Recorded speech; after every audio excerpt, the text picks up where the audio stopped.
নমস্কার, আমাদের এই বঙ্গচাকরি ইউটিউব চ্যানেলে তোমাদের সবাইকে জানাই স্বাগত। তো বন্ধুরা, আরও একটি দারুণ চাকরির অফিসিয়াল আপডেট নিয়ে বন্ধুরা চলে এসেছি। কলকাতা মেট্রো রেলে নতুন নিয়োগের অফিসিয়াল বিজ্ঞপ্তি বন্ধুরা পাবলিশ হচ্ছে। ইতিমধ্যে কিন্তু অফিসিয়াল নোটিশ কিন্তু বন্ধুরা রিলিজড হয়েছে, ঠিক আছে, যেখানে শুধুমাত্র তোমরা মাধ্যমিক পাঠ যোগ্যতা কিন্তু এখানে আবেদন করতে পারবে।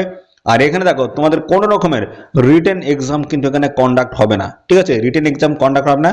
শুধুমাত্র দেখো ডিভির মাধ্যমে তোমাদের কিন্তু ফাইনালি কিন্তু সিলেকশন হবে, অর্থাৎ এখানে তাহলে ইন্টারভিউ কিন্তু তোমাদের এখানে হচ্ছে না। দেখতে পাচ্ছ, ইন্টারভিউ হবে না, রিটেন এক্সামও হবে না, শুধুমাত্র ডিভিউ অর্থাৎ ডকুমেন্টসের ভেরিফিকেশনের মাধ্যমে ফাইনালি কিন্তু তোমাদের এখানে সিলেকশনটা কিন্তু হচ্ছে, ঠিক আছে। আর এখানে বন্ধুরা দেখো, ছেলে মেয়ে তোমরা কিন্তু সবাই এখানে আবেদন করতে পারবে, কোনো লিখিত পরীক্ষা কিন্তু নেই। আর এখানে লাস্ট ডেট যেটা রয়েছে সেটা হচ্ছে 22শে জানুয়ারি 2025। এই সময়ের মধ্যে তোমাদের কিন্তু এখানে আবেদন করতে হবে। তো আবেদনের কি প্রসেস কি রয়েছে সমস্ত বিষয়গুলো কিন্তু আমি এই ভিডিওতে কিন্তু স্টেপ বাই স্টেপ সমস্যায় আমি দেখিয়ে দেবো, আলোচনা করব। তো ভিডিওটি একদমই স্কিপ নয়, প্রথম থেকে শেষ পর্যন্ত দেখো। আর চ্যানেলে যদি নতুন হয়ে দেখো, অবশ্যই এখনই চ্যানেলটিকে তোমরা সাবস্ক্রাইব করে রাখো। এরকম নিত্য নতুন সমস্ত গুরুত্বপূর্ণ চাকরির অফিসিয়াল আপডেট সবার আগে আমাদের এই চ্যানেল থেকে পেয়ে যাবে। তো চলো, আমরা সমস্ত তথ্যগুলো অফিসিয়াল নোটিশ থেকে স্টেপ বাই স্টেপ তোমাদেরকে আমি দেখিয়ে দিচ্ছি। তো দেখো, এর জন্য আমরা অফিসিয়ালি নোটিশটা বন্ধুরা ওপেন করেছি। তো এই হচ্ছে অফিসিয়ালি নোটিশ। তো আমরা এখান থেকে সমস্তটা দেখাবো। দেখো, মেট্রো রেল দেখতে পাচ্ছ, মেট্রো রেলওয়ে ভবন দেখতে পাচ্ছ, যেটা কিন্তু কলকাতা রয়েছে। আর এখানে দেখতে পাচ্ছ নোটিফিকেশন বলা হয়েছে এবং সমস্ত অ্যাড্রেস কিন্তু মেনশন করে দেওয়া হচ্ছে। নোটিশটি বন্ধুরা পাবলিশ হয়েছে। দেখো, 1/12/2025 এই ডেটে কিন্তু অফিসিয়ালি নোটিশ কিন্তু বন্ধুরা রিলিজ হয়েছে। এবং এখানে দেখো, তোমাদের ডেটগুলো কিন্তু সমস্তটা কিন্তু মেনশন করে দিয়েছে। নোটিশটি বন্ধুরা পাবলিশ হয়েছে ওয়েবসাইটে, দেখো 1/12/2025-এ। এবং এখানে আবেদন শুরু হচ্ছে 23শে ডিসেম্বর 2025 থেকে। আর এখানে আবেদন করার যে লাস্ট ডেট হচ্ছে সেটা হচ্ছে 22শে জানুয়ারি 2026। এই সময়ের মধ্যে তোমাদের কিন্তু এখানে আবেদন কমপ্লিট করে দিতে হবে। তো এখানে সমস্ত বিষয়গুলো আমি পরপর কিন্তু জানাবো। দেখো, সমস্ত ক্যাটাগরির প্রার্থীরা তোমরা কিন্তু এখানে আবেদন করতে পারবে। যারা পিডব্লিউবিডি ক্যান্ডিডেট রয়েছে আবেদন করতে পারবে। ইএসএমস এক্স সার্ভিসম্যান যারা রয়েছে, ইউআর ক্যান্ডিডেট থেকে শুরু করে ওবিসি, এসসি, এসটি সমস্ত ক্যাটাগরির প্রার্থীরা তোমরা কিন্তু এখানে অ্যাপ্লিকেশন করতে পারবে। আবেদন করার জন্য তোমাদের যে যোগ্যতা লাগবে সেটা হচ্ছে মাধ্যমিক পাস। শুধুমাত্র মাধ্যমিক পাস যোগ্যতা থাকলে তোমরা কিন্তু এখানে অ্যাপ্লিকেশন করতে পারবে। আমাদের রাজ্যের প্রত্যেকটি জেলা থেকে আবেদন তোমরা কিন্তু করতে পারবে। পাশাপাশি বন্ধুরা, তোমরা কোন জেলা থেকে এই ভিডিওটি দেখছো সেটা কিন্তু অবশ্যই কমেন্টে এক্ষুনি লিখে দেবে। পরবর্তী তোমার ডিস্ট্রিক্ট থেকে কোনো রকম যদি অফিসিয়াল নোটিশ বন্ধুরা পাবলিশ হয়, সবার আগে কিন্তু আমার এই চ্যানেল থেকে আপডেট পেয়ে যাবে। তো বন্ধুরা, সিলেকশন যেটা রয়েছে সেটা কিন্তু তোমাদের এখানে ডিবির মাধ্যমে ফাইনালি কিন্তু সিলেকশন হবে। তার একটি বিষয় রয়েছে, তার আগে একটি বিষয় যেটা রয়েছে সেটা হচ্ছে তোমাদের হচ্ছে এখানে মেরিট লিস্ট কিন্তু তোমাদের প্রিপেয়ার হবে কিসের বেসিসে, সেটা কিন্তু আমি পরবর্তী পর্যায়ে তোমাদের আমি জানাচ্ছি। সিলেকশন প্রসেস ইন ডিটেলসে কিন্তু সমস্ত আমি জানিয়ে দেবো, ঠিক আছে। তো বন্ধুরা দেখো, এখান থেকে তোমাদের আরো বেশ কিছু তথ্য এগুলো আমি জানিয়ে দিই, তারপর আমি আসছি সমস্যাটা জানাবো। দেখো, অ্যাপ্লিকেশন ফিস তোমাদের 100 টাকা আবেদন মূল্য লাগবে। এটা কিন্তু জেনারেল ক্যান্ডিডেটের জন্য। আর এসসি, এসটি, পিডব্লিউবিডি উমেন ক্যান্ডিডেট যদি হয়ে থাকো, সেক্ষেত্রে কোনো রকমের আবেদন মূল্য লাগবে না, একদম সম্পূর্ণ বিনামূল্যে তোমরা কিন্তু এখানে অ্যাপ্লিকেশন করতে পারবে। আর আবেদন করার জন্য এদের অফিসিয়াল সাইট তোমাদের কিন্তু ভিজিট করে সরাসরি অনলাইনে তোমাদের কিন্তু এখানে অ্যাপ্লিকেশন কমপ্লিট করতে হবে। আর এখানে আবেদন করার সময় তোমাদের কিন্তু বেশ কিছু তথ্য কিন্তু সেগুলো জানা দরকার। সেগুলো কি কি সমস্ত আমি দেখাবো। তো তার আগে দেখো, এখানে আবেদন করার সময় এই ডকুমেন্টসগুলো তোমাদের কিন্তু লাগবে। যেমন স্ক্যান ফটোগ্রাফ, তোমাদের ছবি লাগবে, সেটা কিন্তু অবশ্যই কালার ফটোগ্রাফ হতে হবে। সেটা কিন্তু 3 মাসের বেশি পুরনো হলে হবে না। সম্পূর্ণ অনলাইন মোডে এসে তোমাদের কিন্তু এখানে আবেদনটা কমপ্লিট করতে হবে। এবং এখানে দেখো 10 কপি ফটো তোমাদের কিন্তু লাগবে। এখানে দেখতে পাচ্ছ ফিউচার রেফারেন্সের জন্য এটা অবশ্যই 10 কপি তোমরা ফটো কিন্তু রেডি করে রাখবে। সিগনেচার দেখো, সিগনেচার এখানে তোমাদের কিন্তু আপলোড করতে হবে। সেটা দেখো জেপিজি এবং জেপিইজি আকারে তোমাদের কিন্তু সিগনেচার আপলোড করতে হবে। এবং সাথে রয়েছে তোমাদের মাধ্যমিকে দেখো মার্কশিট, তোমাদের কিন্তু মার্কশিট সেটা কিন্তু স্ক্যান করে আপলোড করতে হবে। আইটিআই সার্টিফিকেট এবং এসসি, এসটি, ওবিসি সার্টিফিকেট থেকে শুরু করে সমস্ত ক্যাটাগরির সার্টিফিকেটগুলো তোমাদের কিন্তু এখানে স্ক্যান করে কিন্তু আপলোড করতে হবে। তো এই সমস্ত ডকুমেন্টের কথা কিন্তু বলা হয়েছে। তো এগুলো অবশ্যই তোমরা কিন্তু ভালো করে দেখে শুনে বুঝে অ্যাপ্লাই তোমরা কিন্তু করবে। আর এই সমস্ত ডকুমেন্টগুলো তোমরা কিন্তু আপলোড করে দেবে। দেখো, এখানে তোমাদের প্রপারভাবে কিন্তু এখানে অ্যাপ্লিকেশন করতে হবে, না হলে কিন্তু আপনার ফর্মটা কিন্তু রিজেক্ট হবে। কি কি কারণে রিজেক্ট হতে পারে সেগুলো দেখো বলা হচ্ছে। সিগনেচার, তোমাদের যে সিগনেচার যেটা নর্মালি হয়, সেই নর্মালি তোমরা কিন্তু সিগনেচার করবে। অনেকে কিন্তু ক্যাপিটাল লেটারে বা বড় অক্ষরে যদি তোমরা নামগুলো লিখে ফেলো, সমস্যাটা বড় অক্ষরে যদি তোমরা সিগনেচার করলে সেক্ষেত্রে কিন্তু হবে না।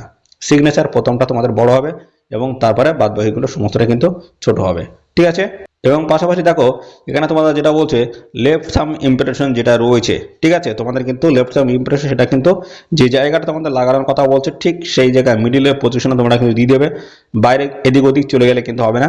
এবং অবশ্যই কিন্তু যে লেফট সাম ইমপ্রেশন দিচ্ছ সেটা কিন্তু ব্লার্ড হলে হবে না, অর্থাৎ বন্ধুরা সেটা কিন্তু ভালোভাবে কিন্তু বোঝা যায় যে ভালো বোঝা যাচ্ছে না, ছাপটা ভালো হয়নি, এরকম কিন্তু হলে কিন্তু হবে না, ঠিক আছে।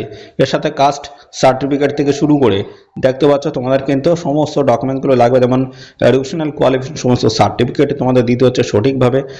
কোনো একটি ডকুমেন্ট যদি মিসও যায় সেক্ষেত্রে কিন্তু তোমরা কিন্তু রিজেক্ট হয়ে যাবে। এবং একের অধিক যদি অ্যাপ্লিকেশন করো সেক্ষেত্রে কিন্তু তোমাদের অ্যাপ্লিকেশন ফর্মটা কিন্তু রিজেক্ট হতে পারে।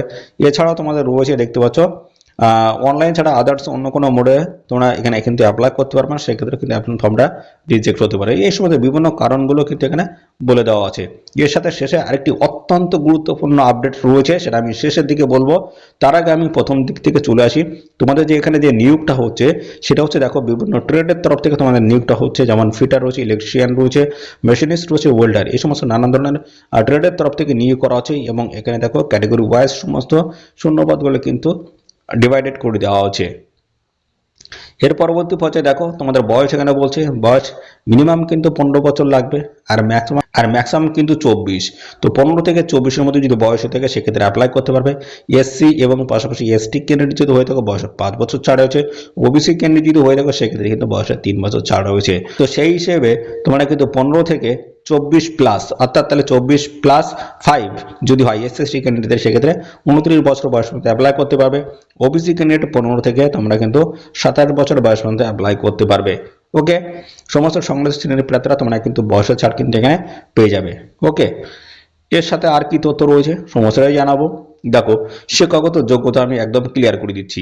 দেখো এখানে তোমাদের মাধ্যমিক পাশের যোগ্যতা তোমাদের এখানে লাগবে, প্লাস কিন্তু তোমাদের 50% নাম্বার কিন্তু এখানে লাগছে মাধ্যমিকে, ঠিক আছে। মাধ্যমিক পাস এখানে 50% নাম্বার। এর সাথে দেখো ন্যাশনাল ট্রেড সার্টিফিকেট তোমাদের থাকতে হচ্ছে, অর্থাৎ আইটিআই যোগ্যতা থাকতে হবে এনসিপিটি এসসিপিটির তরফ থেকে। এই যদি যোগ্যতা থাকে সেক্ষেত্রে তোমরা কিন্তু এখানে সবাই অ্যাপ্লাই করতে পারবে। তাই এই এখানে যে অ্যাপ্লাইটা হচ্ছে কিসে অ্যাপ্লাই তোমরা করছো সেটা হচ্ছে বন্ধুরা অ্যাপ্রেন্টিসশিপের ট্রেনিং কিন্তু এখানে একটা দেওয়া হচ্ছে, ঠিক আছে, অ্যাপ্রেন্টিসশিপের ট্রেনিং। তো এখানে কিন্তু সবাই তোমরা এখানে অ্যাপ্লাই করতে পারবে। তো তো এর বেনিফিট কিন্তু আছে, সেটা আমি কিছুক্ষণের মধ্যে জানাচ্ছি। আর এখানে সিলেকশন যেটা রয়েছে সেটা হচ্ছে তোমাদের মাধ্যমিকের কিন্তু নাম্বারটা দেখা হবে, ঠিক আছে, পার্সেন্টেজ অফ মার্ক এবং সাথে আইটিআই নাম্বার এই দুটো নাম্বার কম্বাইন করে যারা সর্বাধিক নাম্বার পাবে তারাই কিন্তু ফাইনাল এখানে সিলেকশনটা কিন্তু পেয়ে যাবে, ঠিক আছে। এবার বন্ধুরা তোমাদের দেখো এর পরবর্তী রয়েছে ডিবির মাধ্যমে তোমাদের কিন্তু ফাইনাল এখানে সিলেকশনটা হচ্ছে, ঠিক আছে, ডিবি রয়েছে এবং পাশাপাশি তোমাদের নাম্বারটা কিন্তু তোমাদের দেখা হবে। তো এবার আমি যে বিষয় নিয়ে আলোচনা করব সেটা কিন্তু অত্যন্ত গুরুত্বপূর্ণ। কেন তোমরা এই অ্যাপ্রেন্টিসশিপের ট্রেনিংটা তোমরা নেবে, কেন নেবে, তো এর কি বেনিফিট রয়েছে সমস্যাটা দেখো এইখানটা তোমাদের বলে দেওয়া আছে।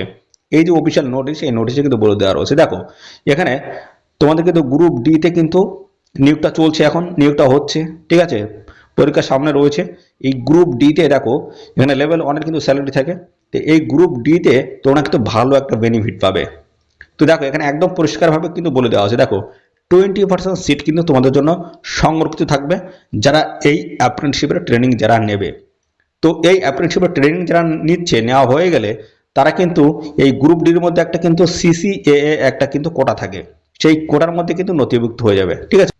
তো এই সিসিএ কোটায় নথিভুক্ত হওয়ার পরে তোমরা কিন্তু ভালো একটা বেনিফিট পাবে। যেমন রেলের গ্রুপ ডিতে তোমাদের পিইটি পরীক্ষা হয়, পিইটি ফিজিক্যাল এফিসিয়েন্সি টেস্ট, তো এটা কিন্তু একদমই তোমাদের হবে না, ঠিক আছে।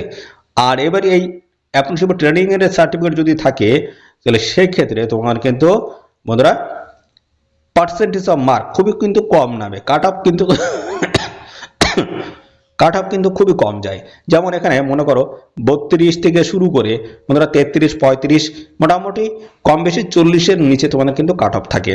তাই এই এতগুলো বেনিফিট রয়েছে, এই অ্যাপ্রেন্টিসশিপের ট্রেনিং যদি করো সেক্ষেত্রে এতগুলো বেনিফিট তোমরা কিন্তু পেয়ে যাবে, ঠিক আছে।